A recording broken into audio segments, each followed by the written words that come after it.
Hey, good morning, Kevin. How the heck are you doing? Oh, you're on mute, buddy. It would help if I turned my microphone back on. It is Friday.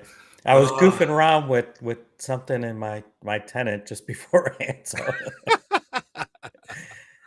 we'll see uh, we'll see if hopefully it'll come up. We'll see. awesome, awesome, More awesome. fun stuff. So we Yep. got Donald is going to Pass Summit. That is exciting to hear. When is Pass Summit? Where is Pass Summit? What's So going it's on? up in Seattle. It's the same time frame as Microsoft Ignite. In Oh, fact, it's in the exact same building. Right? what? It's in the Seattle Convention Center. Both events are there. I think there are going to be some people that'll go between both events. I think there's a lot of people that'll be doing that. Um, and yeah, so Microsoft has its big Ignite, which is sold out. Don't know. I think Pass could be sold out. I don't know for sure, but I know a ton of people are going up that way. Yeah, Seattle's going to be the Yeah. place to be. So yeah, Donald's talked about it with me on some of the Saturday morning stuff that we do. He's got a day pass that he's going up there for. Oh, and Um, Aaron's going to be there too. yeah, yeah. So it's going to be I'm quite jealous. Ignite and Pass in the same building. Um, uh, uh, all that's all going on at the same time. So much knowledge. Wish I was in the Seattle area this week. Holy cow! yeah. It's going to be crazy, but yeah, I couldn't make it either. And but if you want to see all the Ignite stuff, right? Register for Ignite virtual. Yep. There are a ton of data sessions that you definitely want to see. So, go out there, get registered, get your time frame set up. Cody, yeah, I'm doing it digitally as well. I got to get Yep. my agenda set up this weekend, so I have everything ready. But yeah, it's. Uh, I think it was Kim put out a Twitter post. It's like, do not miss. There's going to be a ton of announcements and everything, and just Yeah. going to be Honestly, wild. if you can block your calendar for both the keynote speech at the start of Ignite as well as Arun's presentation or Kim's, I forget who's doing the. Is it Arun doing the presentation? Yes. Yeah, it's Arun. Yeah. Um, that is something you're gonna want to see. You're gonna want to like be part of that. Tons of really, really big announcements that are very relevant. I think to us, so that'd be good. Yep, yep, yep. Because it, it's almost like they've got this big thing in the works. Something that's gonna like they say fundamentally change the way we work with data. Quote unquote. I can't like um, with the announcement of Fabric in public preview and us doing stuff in Fabric, I'm sure they've got tons of announcements, new capabilities, new features, Yeah. that type of thing there. So, um, Yeah, Cody made a comment. He says there's oh, not as much fabric as he thought there would be. And oh, what I interesting. would say to that is maybe the sessions don't have fabric explicitly in the name, Mm, but if yeah, they're a data related, um, you know, a session, chances are they're going to be talking about fabric. yeah. I think, and I kind of put this in the chat. Like any place you see data, Hmm. substitute Fabric, kind of do a find replace. You can make that work, right? Yeah. But there's so many announcements already out there in this space. I think that's what, frankly, I want to go through that and get your opinion and see what people are talking about because I need to get brought up to speed in a lot of this stuff too. So let's hopefully between us and the community, we can kind of go through this stuff together. Okay, so I'm going to share my screen and then we can kind of like start Hmm. to talk about these updates. All right. Yeah. And when you say your opinion, I think we mean a lot more of the audience members, right? Please post, Yep. put in there. I will Yep. give my opinion. Some of this stuff, honestly, I have not had the time to read through all these updates that we previewed just before we got on here. Yeah.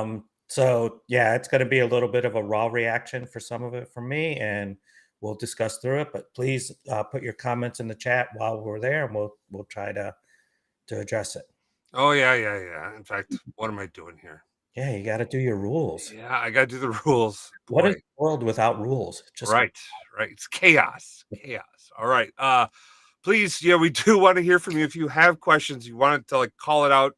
The Q colon really just help us flag it so that we can make sure that we get it answered. So please post that into the chat. Don't spam any questions if you're spamming and putting the same thing over and over again. Our moderators will block you and prevent you from chatting for a period of time. So be aware of that. Like, we don't want that to happen. We're a pretty good group here. So hopefully we won't have that for a little bit. But first things first, I think this was announced almost 2 weeks ago at this point in time, but the October updates are out. You should really go out and check out all of these things. These are all the updates that happened out here. I'm going to say the one that really jumped up to me, and that I've worked with in this period of time, is the Snowflake connector. You're going to see another boost in performance in the Snowflake connector. If you work with Snowflake to Power BI, when this new connector came out, I think it was like 2 years ago, it was like a little faster, but it was like wonky on authentication, mm, and there's all sorts of kind of issues there, which they rapidly fixed. And then with that fix came a speed improvement, and we've kind of see that boost every single time since then. So the connectivity between Snowflake and Power BI is crazy good. yeah, Um, and I know I've heard or seen blog posts or whatever that they've been working closely with Snowflake to get that working better and get all the performance going and everything. So that must be a lot of the that stuff coming to fruition and just finally getting out there. So yeah. So that was the one that we really haven't talked about. There's a whole bunch in here. We can't get into all this stuff. And plus, this is October. We're in November, so we're going to get onto that. There was one thing that was just recently posted. We saw this start to come out on Twitter. We can't find any like official documentation on this stuff, so just be aware that this is out there. Um, One of the big things inside of Fabric um, uh, is that in Direct Lake, I'm sorry, in the Lake House, you could do Direct Lake connection in a semantic model, so that you wouldn't have to load your model all the time. So super awesome. But that Direct Lake connection didn't work against the DW, right? Uh, so there's kind of a little bit of a challenge, right? Well, uh, on Twitter, and we've had verified people saying Direct Lake now works against the DW. Um, it's much faster, better, more usable for people. This is a huge improvement. Any comments here, Kevin? Have you had a chance to look at this? no, I haven't had a chance to really look at it. I think I've seen the same type of things on Twitter that you have. Um, Mm-hmm. so then we'll get the direct link through the DW, which makes sense because the data warehouse itself is just still backed by Delta tables, right? So, Right, right. um, yeah, I mean they're using a different engine. They're using the their SQL engine to go through and manage it and everything.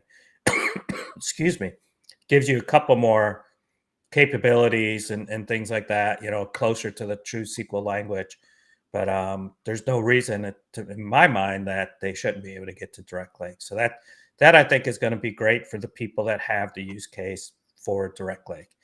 I still kind of I still kind of think it's going to be a smaller use case than what everybody thinks. I don't know that everybody should just go to direct link, but there's going to be some very valid reasons for it. So we'll see how that turns out as we get further and It's further down all this about a road. balance.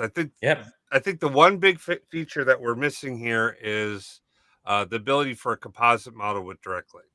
Right, that still doesn't work. Am I right in that? I don't remember explicitly trying it. I thought I could get it to work.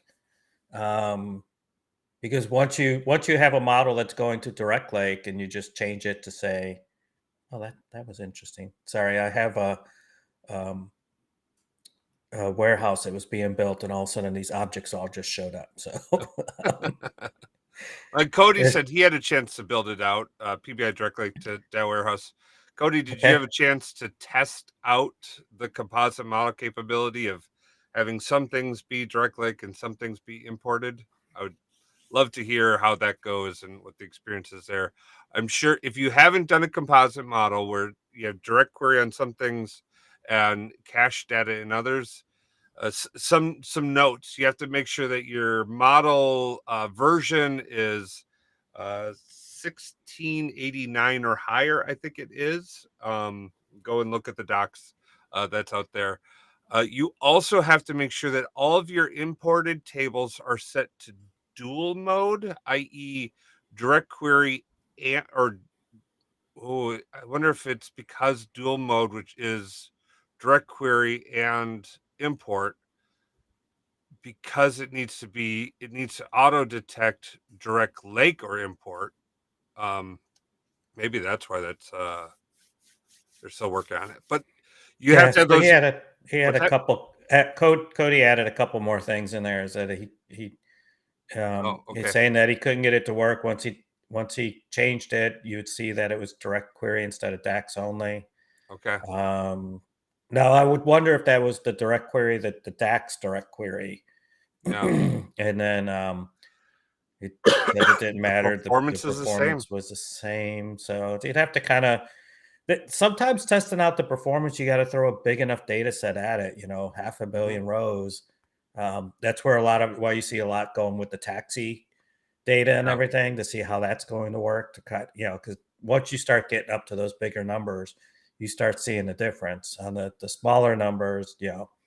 Of, you know, tens of millions, you may not see much difference. So.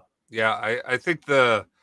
I really think if you're doing analytical development, I have a firm belief that you should be doing it with enterprise, like the full enterprise size data sets, because at the Hmm. development layer where you can rapidly make changes, you need to test those cardinalities and what works.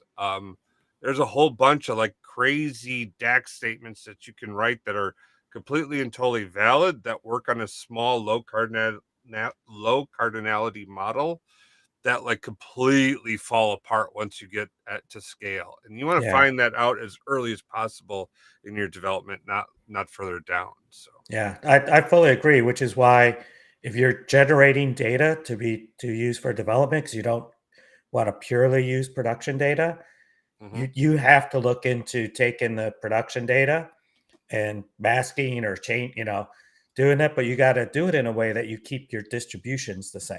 Because, like you Yeah, said, is if you change it and it changes all your distributions, your cardinalities and everything, you're going to have a hard time with it.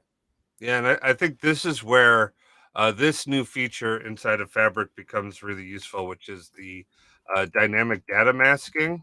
Hmm. The idea being like, hey, the fear of sharing something to a lower environment is you have information you don't want developers to see, right? Like you don't want uh your intern who's writing some code to necessarily be able to go in and just look at all of your executives pay and all of their bonus structure, right? Or even their coworkers and stuff, right? And if you're working with HR data, that's something that is potentially exposed to them.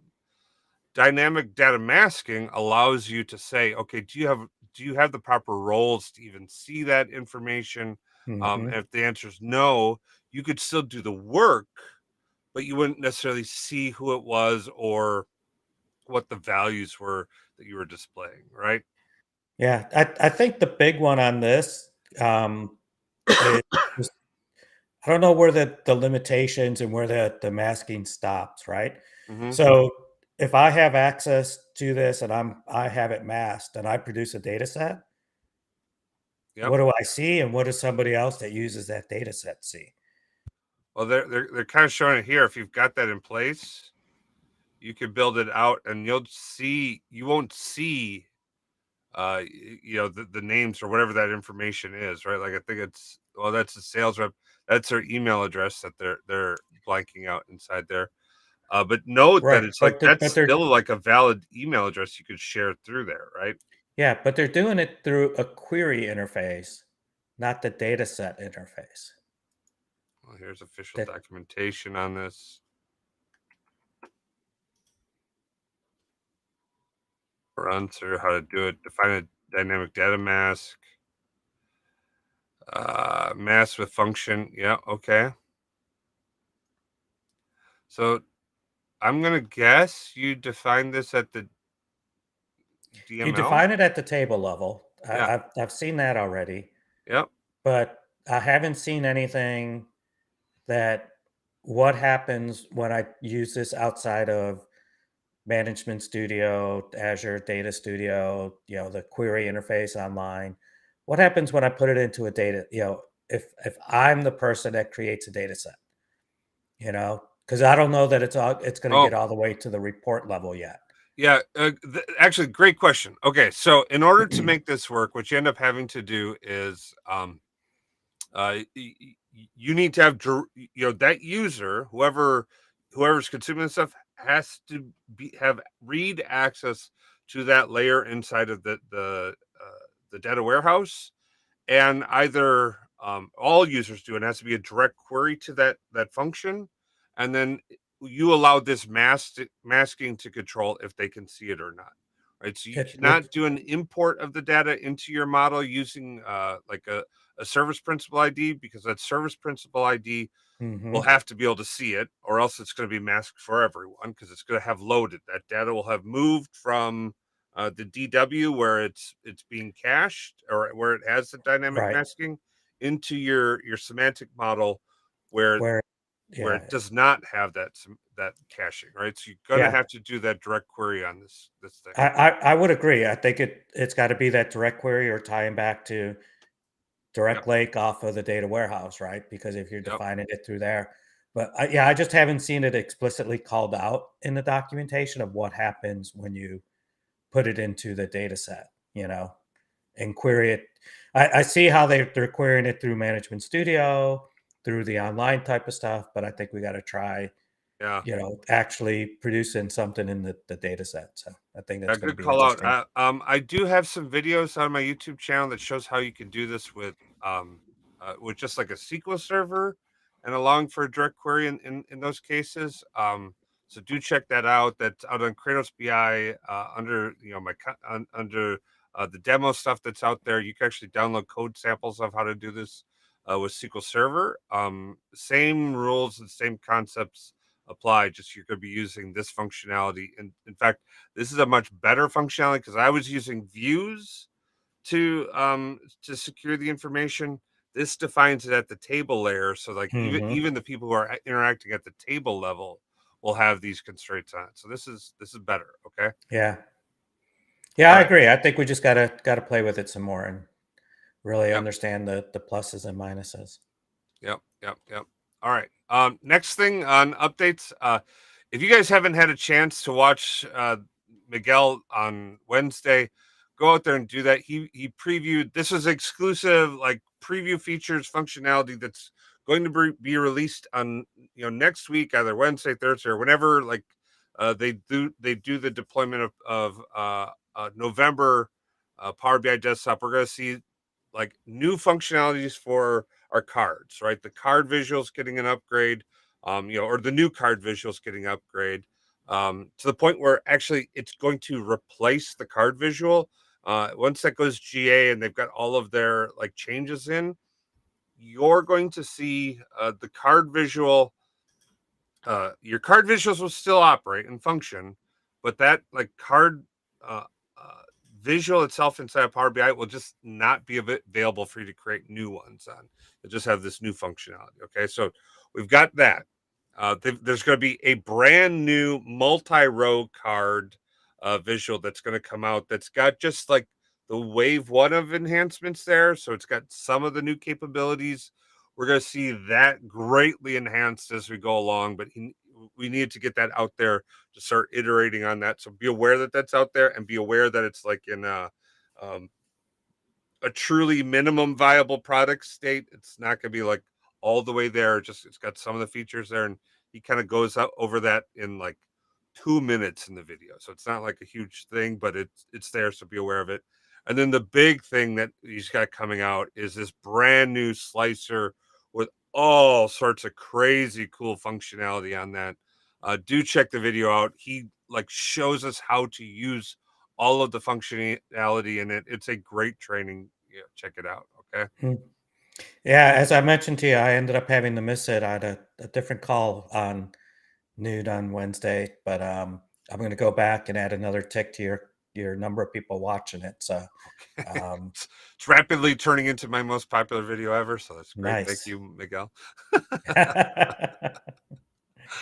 Well, I Uh, mean, after this one, right? So. yeah, yeah. I mean, clearly, we're going. This one and all the wonderful people here are going to like, subscribe, leave a comment down below, all that good stuff. Because like I am make make us feel like we're not talking to ourselves. right, But that's okay. I mean, we could do that too, and right. Um, do all other right. things. So here's another update that we saw. The full DML goes into the Delta Lake logs. Basically, any of your transactional changes go in there. Um, uh, so this is a kind of a big update for people who are trying to like log and track changes, manage stuff. Kevin, any feedback on this from your side? Yeah. So again, this is new to me, but our friend, hopefully I could say friend Mim, he Yep. saw this. I think I saw it last weekend. I think so. I think it's been out for a little bit, and he immediately started running some things and then grabbing the data from that to get some timings of the different queries, right? Because he's big on always running the benchmarks over and over again and how to do that. So I saw him put some graphs together on that. So he immediately got some value out of this, which I thought was really pretty cool. Yeah. It's another great feature, to understand from the auditing standpoint what's going on. So just to kind of see all the different, data manipulation language, DML. I love Yep. how we always abbreviate everything and never go back and redefine Right. And it. if you're not familiar with MIM, MIM is out doing tons and tons of great like Hmm. deep dive analysis on Microsoft Fabric, like There's some of the the stuff. that's the one right there. This one, Yeah, I think that he said that he took that from the yeah, I could barely see it, but the where it says the DML being logged, I think is okay, he ended up producing that type of chart. So yeah, if you want to understand not only fabric, right? He looks at a ton of products and post all the time. I think it was that blue one, but it might have been this one. But looking at performance considerations between all of them, if you want to understand what's really going on, he's the one to follow on socials, yeah. definitely. He's his analytics here is, well, frankly, it's second to none. Yeah. Check this guy out. Check out MIM. All right. He's not necessarily for the faint of heart. Uh, uh, when it comes to hot takes and stuff. So, but I'm pretty sure most of the people who are tuning in are accustomed to the hot takes and not having a problem with that. So that's In this awesome. community, it's all about hot takes. So Yes, yes, fat and thick skin. So hey, I yeah. see I see Simon put out a question. Did you see that? Oh, let's go see if I can find that. Because Simon's I think question. it goes back a little bit to the Snowflake connector that you brought up just a little bit ago. Oh, So, yeah. so number one, congratulations on starting your new role. Um, yes, 100%. Uh, congrats on that, Kevin. Have you worked much with Snowflake and Power BI? I have never worked with Snowflake at Oh, all. all right. So I have all I get is, from what I listen to from the community and everything, right? And I have heard that the type of things that you were talking about, right? That it could be slow going with Power BI, Power BI going over to Snowflake. There was tips on how to make that better, right? Things like that. But You know, so let me put out my opinion and then you could correct me as always. But if they're already heavily invested in Snowflake, right? I don't know that the angle is to bring them totally into Fabric. I think Mhm. maybe, Snowflake may hit 80 to 90% of your data analytics use cases, but I would say only look at Fabric for the small outliers that you just can't do over in Snowflake, right? I'm not a huge advocate of just put in every technology for every technology, but sometimes you want to have the other things in your tool belt and bring it over in there. But a lift and shift is extremely expensive. Um, and so that's what I would kind of look at it. And I always say work it from the inside, right? Get inside, learn what they're doing with Snowflake, understand it, and then know when the exceptions occur. Chris, what do you have to say? Yeah, no, I'm gonna like pretty much agree with what you're talking about here, and the rationale and the reason for this is we want to minimize any duplication of data. So Hmm. anything we can do to like restrict and keep those data assets in as few places as humanly possible, the better, right? Just because there's overhead that comes along with that. The management of that you have to contain that. All that stuff is important to understand and restrict.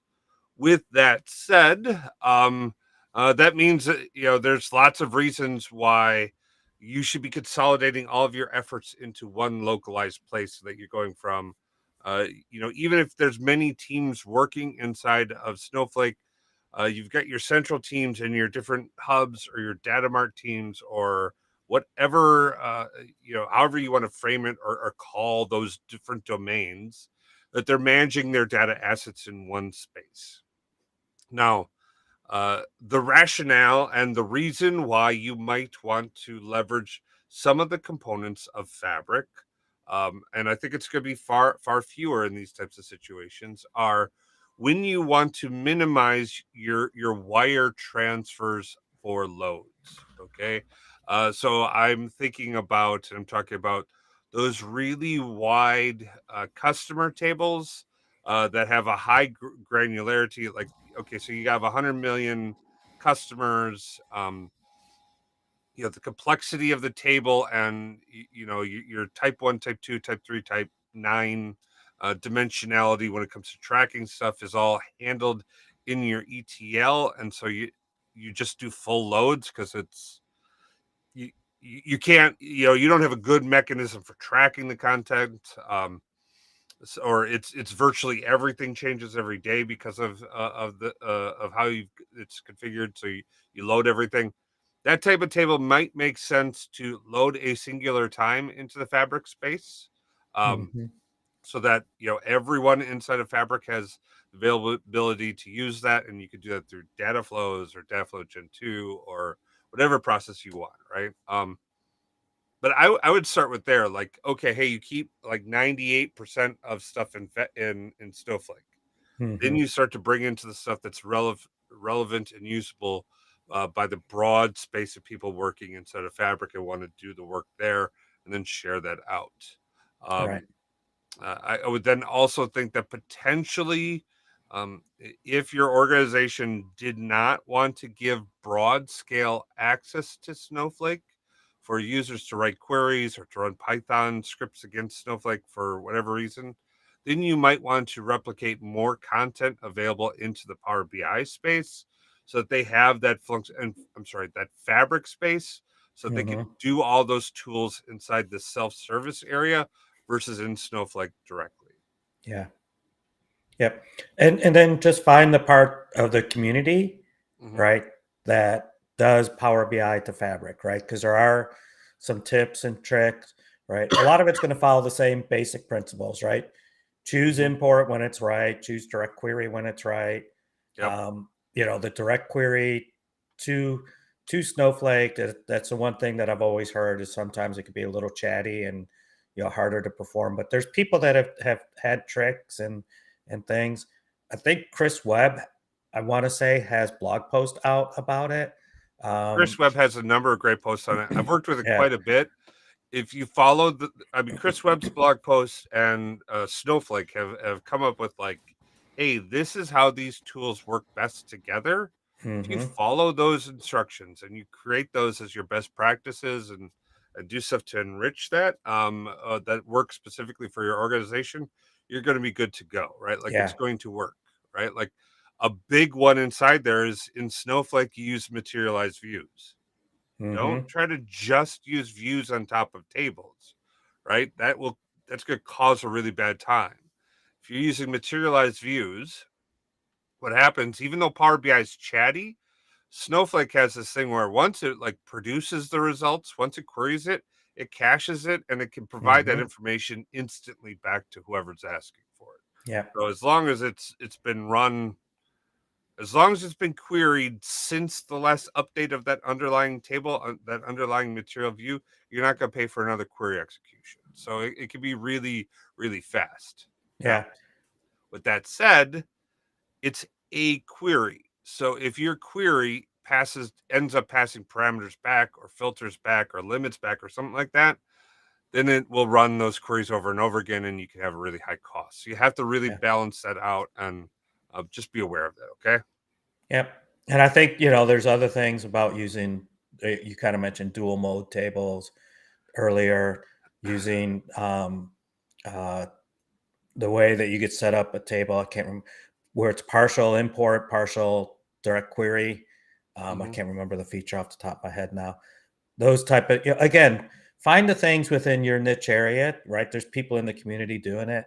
Microsoft is as counterintuitive as it sounds, they are pretty dedicated to working with Snowflake. They understand, right, that it's a big part of the data world and everything. And so they work pretty closely to get these performance improvements. And that's why you saw it on the blog that said, we have a updated connector. So, Yeah. Well, and let's be realistic. While they compete in one product area, it's a singular product area, right, right? Like right, Snowflake doesn't offer broad scale cloud services. Snowflake offers a specific product set, and Microsoft's no dummy. They're the biggest ones out there. They want to interact with it. So right. it is it's it makes a ton of sense. And Cody, you're spot on. If any company that is in the process of migrating, you don't, what's the old expression about changing horses in the middle of the river? Hmm. Don't do that, right? Like you got to pick your time, and just because Fabric has been announced doesn't mean that the time is right for every organization to do that. If the time Nope. is right, and there's lots of like points where maybe it makes sense to make a switch, like uh, let's say you're using Databricks and uh, you really like it, but you want to enable people outside of your core team who's using Databricks to be able to, integrate that self-service Power BI with their own queries that they run, writing Python, writing a Databricks-like framework, but for whatever reason, politically, you don't want to give them access to your Databricks environment or Databricks environment. Great, put them into Fabric, put your Databricks, make a small change in your pipeline so that your Hmm. loads go into Fabric OneDrive spaces or OneLake spaces, um, and then you could start be able to allow people to use those capabilities, right? Yep. So you can do it in small doses, and there's a whole bunch of strategies there. Yeah. Greenfield projects are always going to be easier to get started than lifting and shifting. So Yep. I think you're going to see for the first, you know, probably, through the half of next year, right? Just again, still probably greenfield projects. Then people say, yeah, I'm all in. I'm moving. So, Yep. Yep. and remember, just like, what, 8 years ago now, when Power BI first came out, to GA, and it looks totally different now. It's going to be an evolution and be a while before people are saying it's still 100% ready. I remember in the SQL Server world, everybody would say when a service patch came out, you still waited a couple months for people to go through some Yeah. pain points with it, right? even though that doesn't happen as much, Microsoft's much better at all that quality now. People still have that mentality that they want to wait a little bit and see other people if they have pains first. So, um, Yeah. but Yep. all right. So what else do we have on the new list? What's next? I think a big one here that they just announced is this time traveling. So clone with time traveling on data.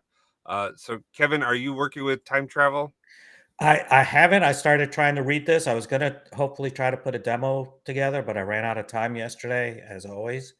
Um, I think it's a very cool feature. Hmm. Right, as we know, Delta Tables has a log, and you could go back in versions and everything. Um, Reading this feels to me like we're actually creating this clone, and it's just using, it's kind of checkpointing the log where it's at that point, because it's not duplicating data, it's not copying any other data, right? Yep. And now you have a version of that table from that point in time. The table changes, then you go back, you can kind of compare it between what was there. And I think with this is it's allowing you to go back when you clone that table. Let's see if you page down, does it show the next part of the interface where you could choose Yeah. to It does. go back? It wasn't, I thought I saw it somewhere. Because I thought it said you could, from when you're actually going to clone it, um, you could go back and choose the time up to that Look at 7 that. days. What's a zero copy clone? A zero copy clone creates a replica of a table copy metadata which still reference the same data files in one link.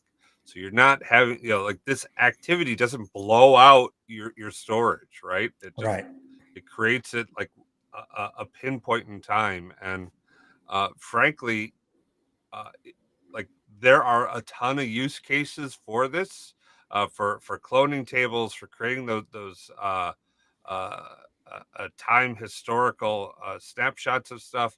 You can do a whole bunch of different analytics with this, and it's a huge capability that honestly I'm hoping uh, that we can start to do between environments. Or between workspaces. I thought we had the reason for that, the reason why we want to clone it across or link it across or put dynamic masking across, would be to allow that production table that you manage and update and keep live to be that same table that's in your lower environments, right? And you Yeah. can use cloning for that and Yeah, time travel I for it. agree. I think that's the long-term intent, and it's gonna take some of us to kind of Yep. figure out and teach the community how to do that. Yep. But yeah, exactly, right? That's a definite scenario. Is here is your clone Mm-hmm. for dev, and it's not going to change all the time, right? So you can start doing your dev and static kind of testing and everything. Then it matches just what it looks like when you get all the way up to production. Yeah. So I'm really excited about this. I think it was 2 years ago I sat and had like a 4 hour conversation on this, and then went back with the engineers, and like they're like, we have more questions, and we came in and like we end up having to do another 4 hour Q&A because like, no, you've got this wrong. And so it's exciting to see this coming out, and also demonstrative of how much Microsoft is investing inside these toolings, how much time and energy they're putting into it. It's not an insignificant task to not just develop the technology, but to develop it with a good UI. I mean, look at this. You could do it through the Hmm. UI. How wonderful is that, right? I mean, that's awesome. All right. Definitely is. The other big one, we touched on dynamic data masking, so let's keep Yeah. going. This is big too, right? That ability to create, multiple shortcuts at one time. I think this is going to be really helpful because if you're talking about like sharing a schema or sharing a whole bunch of content to someone, like going in and sharing one at a time, like stunk. Now that we can share these shortcuts, these tabled shortcuts over and over again, I think this is going to make it just so much easier to share stuff to different teams, to share that content out, right? Kevin, any thoughts on this? No, I got distracted by Donald's breakfast. Um, Sorry. No, I Sorry, think that sorry. that's great, and I wonder if it's kind of getting us to the point that we'll be able to programmatically create shortcuts too, Yeah. right? Oh yeah. And that always seems to be kind of a progression level with them, Hmm. which I'm always fine with. Is here's a functionality, you do it one at a time. Hey, we're going to show you how to do it multiples at a time, and it usually leads to being able to either have an API or something else that we could programmatically do it, because that's got to be the next logical step for some of this in order to get to the sharing and the reasons you use shortcuts Yeah. from it all. I So I would tend to really agree. That's exactly how. Well, so the progression either goes, here's the UI to do one, here's the UI to do many, here's a mhm. UI, or here's your API, Yeah. or it goes the other way. Here's your Yeah. API. Yeah. Okay, here's your way to do one. Here's your way to do many. Yeah. Right. I guess it's just whichever team has the bandwidth. Well, and I think it's also what's the primary use case if you're or Yeah. audience, right? Like if your audience is your IT technical staff, okay, drop in an API. They for some reason they love that, right? Yeah. If your audience is a consumer or developer, okay, let's put in a low code solution Yeah. first. Um, I think that leads to some bad decisions from here and there, but that's the strategy. So. Now we saw this one come through just recently. The new event stream enhanced UI. Now this is part of the RTA as you start to build out streaming information that comes into your lakehouse. You can RTA being real oh time analytics. yes It's yeah we okay. just keep inventing acronyms, huh? Yeah. We we But love now our you we can love start our to TLAs. yeah yes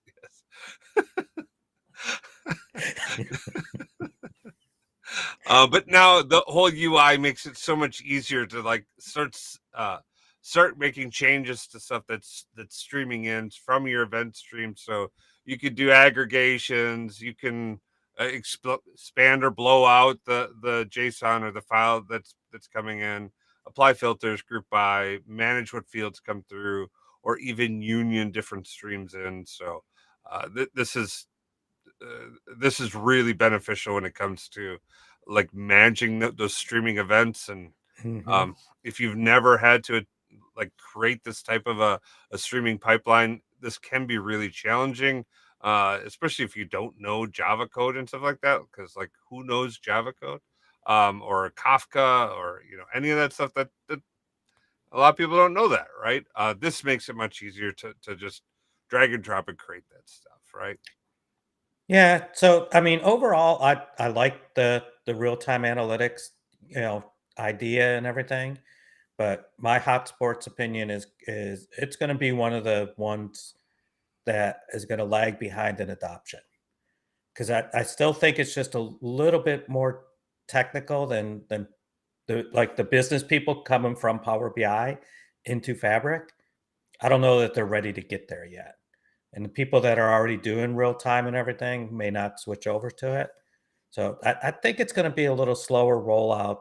Not rollout, but slower adoption than the other things. You, obviously, by your face, you're not Well, 100% agreeing, but no, I I think you're probably right. If you think about how people are going to pick up these capabilities, hmm well, we have our Power BI users. They're already all in on this stuff, right?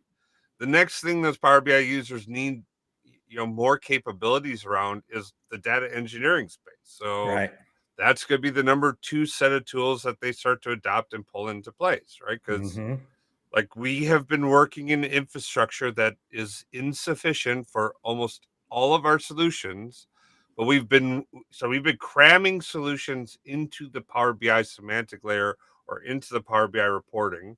This should really be done in the data engineering layer, but because of different tools and different areas and like that wasn't a possibility before, or is harder.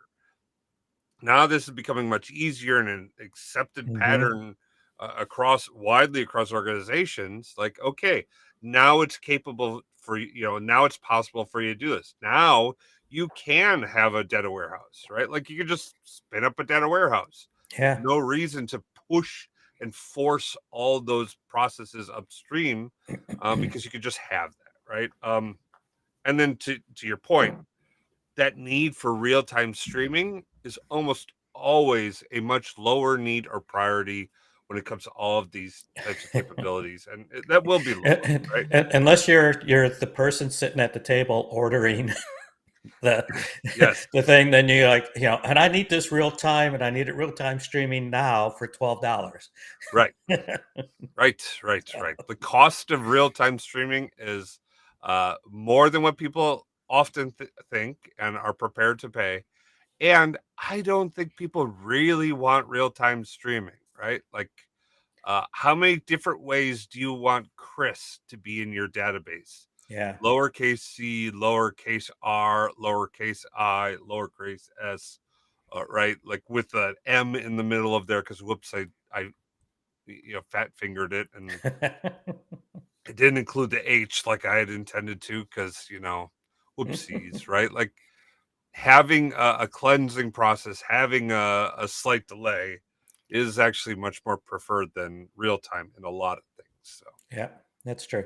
But there's still follow this area because there's still a lot of great things yep. happening here, and you may need it someday. So And yeah, you may need it someday, and that day could be today for some of this stuff, right? Like, yeah.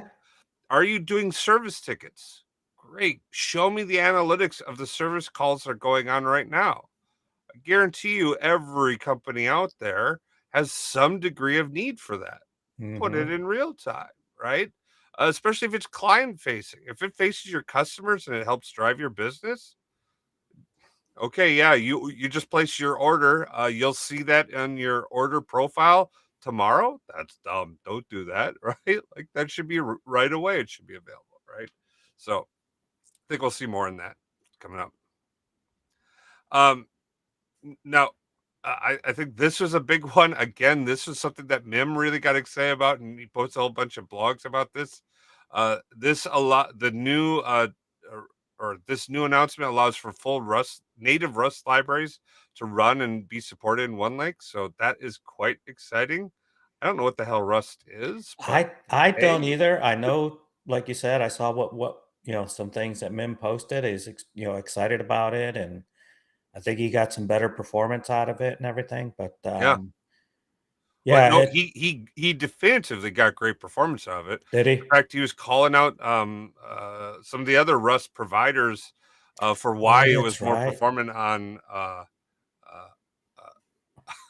um, on one lake than it was in other areas. But apparently, Amon is calling it an arcane language. So that that Um, that very um, well could be. I just straight up, I'm not 100% sure. So I don't think the language changes. I think the language is Python, yeah. but you import the Rust libraries. I don't know. I, I I don't understand the whole type of setup, but I'm not 100% sure it's a different language. Yeah. All right. This is a big one for all my admins out there. Woo woo. Uh, um, uh, Which you get together with them like once a month, right? that is Coming exactly up. right. We're meeting next week, so if you are interested in going over, we're going to be talking about all of the big announcements at Ignite. So it's going to be a great session. So if you haven't seen what was announced at Ignite, or uh, if you're an administrator and want to know what's important for you, join us next Thursday at 2 Central. So that'll be a good one. But next week, we will be talking about it here as well. The stuff that's Hmm. generally applicable. So it'd be a good conversation next week too. So I wouldn't miss that as well. But this I think is a really big key, especially with all the new features that are coming out in Fabric, and that we're seeing more and more like tools being built on Fabric, and more of these capabilities getting features and toggles and settings. having an API that allows you to create reports and monitor for new content is going to be a big deal, right? This will help you know when a new function has hit your capacity, and then you could start to create alerts so that you could take actions right away on it. So if you're an admin, this is a critical thing out there. So share that out. It's good that they're giving the admins some more love. That Yeah, yeah. the admin portal now has that search functionality that's been out there for a while Hmm. and really needed because there's so many settings up there, and this is needed as well because you got to be able to quickly just go through and see, you know, what has been Yep. overridden, I guess, but more importantly, what hasn't been overridden. Yeah. Yeah. Yep. Because Microsoft, and rightfully so, they're making decisions on what to put out these admin settings, what their default is, Yep. and they're gonna sway to the side of getting adoption, right? Yep. They worked on something, they want people to use it. Yep. But a lot of companies are like, no, we're not ready. We we got to hold off on that. And if you don't know these new settings came out, or you don't know what the defaults were, you know, you need something like this to kind of go through it. So, Yeah. and Yep. I would say watch for more and more people to kind of use that and then put either like some Power BI reporting together or whatever to help you analyze and go through it because there are that many settings now Yeah. that's needed. It's starting to get crazy. Hmm. I did a review of it with a client the other week, and it took 2 hours to go through all of them, right? Like, Hmm. it's no big deal. So, all right. Next set of updates this is the generic, like, these are all of the Fabric user experience updates posted November 1st. So, kind of goes into some of the stuff we covered, like the clone table, the save view table query editor experience has been updated. Endorsements are now through there. Endorsements, I think, are a big deal, right? So you can know what's trusted, what's not. That's going to be a big deal. Uh, Sample loading experiences has been enhanced. Have you have you looked at the sample stuff, Kevin? I did a while ago. I haven't looked at anything new. I got one up right now. Let's see. Get data. I don't know. I have to kind of mess with it, I guess. Yeah, I'm pretty sure this is the samples that they have when it's like, hey, show me how this can be done. So you can like go from like just see code that's been executed and that works great. Like they put some time and energy, they put some real time and energy into this. So like, I mean, it's great that everyone comes to our YouTube channel and websites and all that stuff.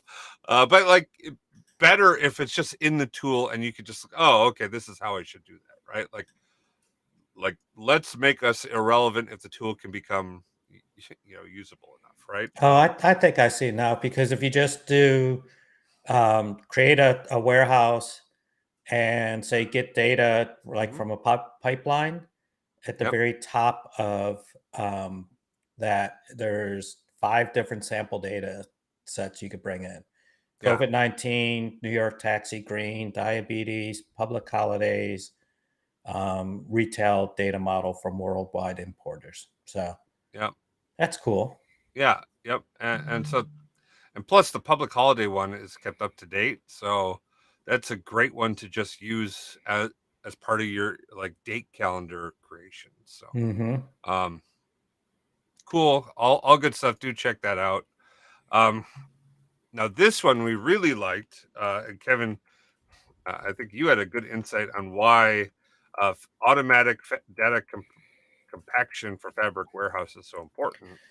Yeah, well, the biggest word in that whole thing is the automatic part. Hmm. All right, because the Delta files, the Delta tables, the way they work is they'll continuously add new Parquet files. They don't update, change the other Parquet files, and then they have a log that tells what files are included within there. So you could just continuously grow in the number of files that you have because you're doing especially the small amount of inserts or whatever at a time.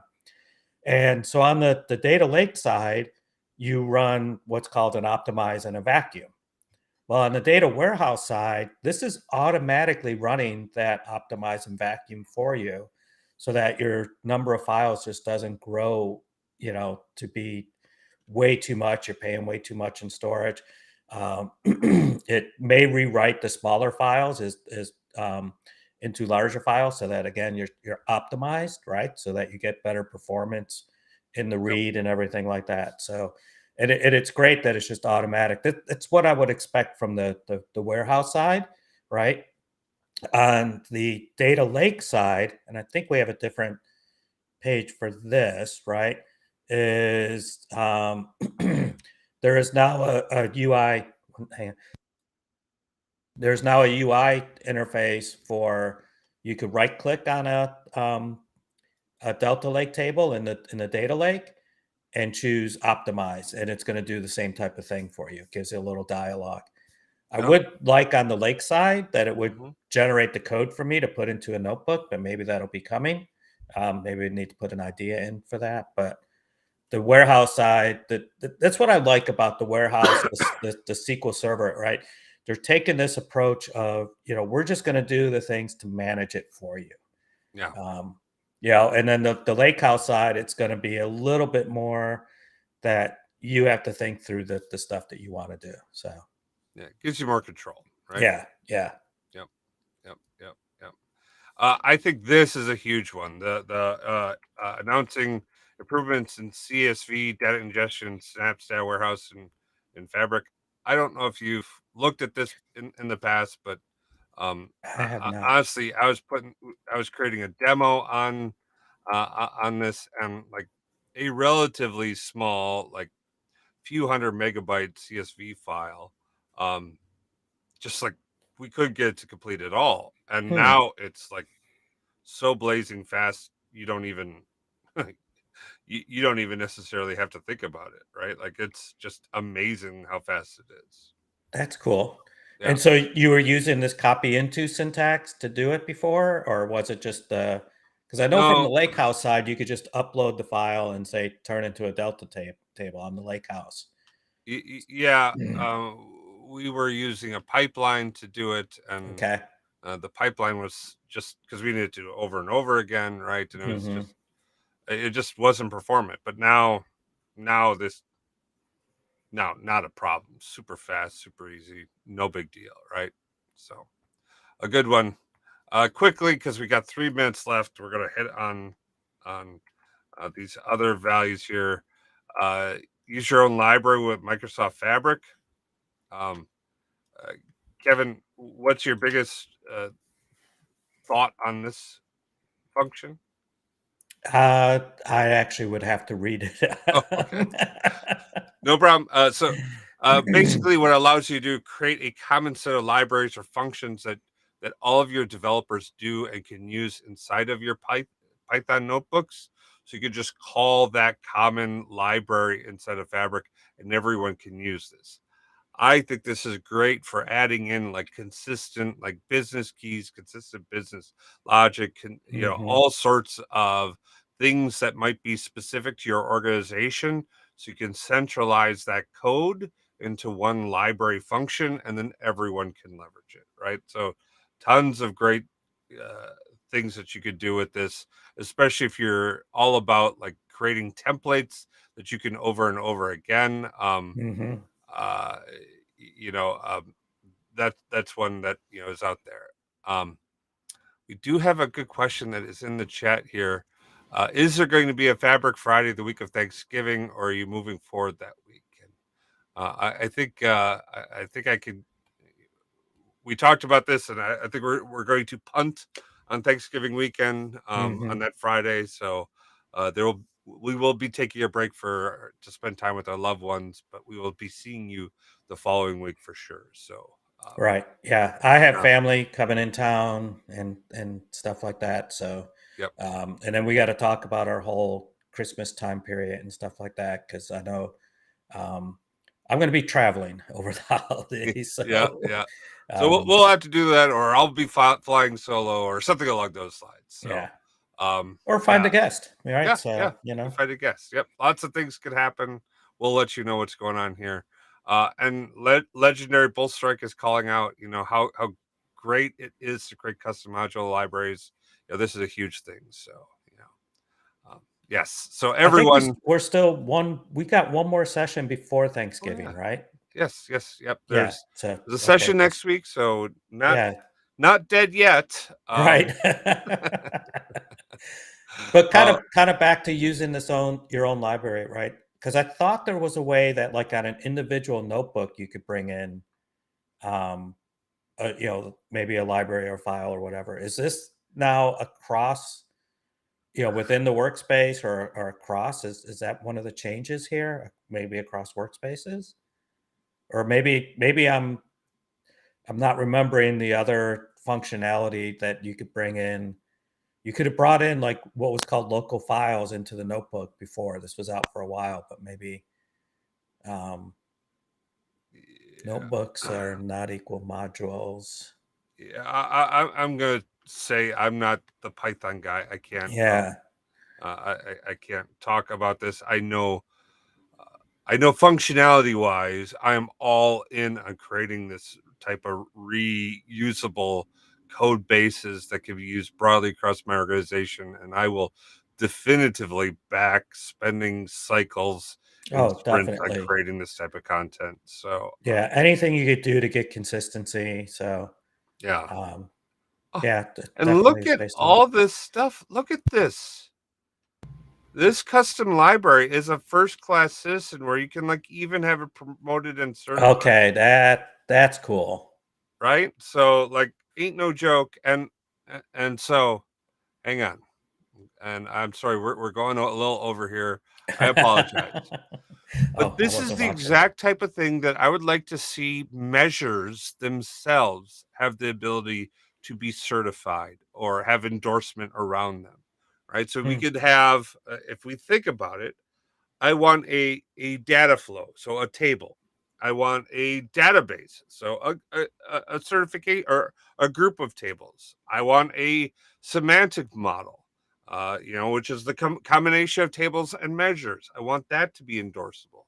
But it'd be great if we could go down to an individual measure and endorse it as well, right? So we Hmm. could say, hey, as long as you're using these lake house tables or whatever it is, right? These joins, right? Like this measures an endorsed measure. I would love for us to be able to evolve this platform so that we could do that.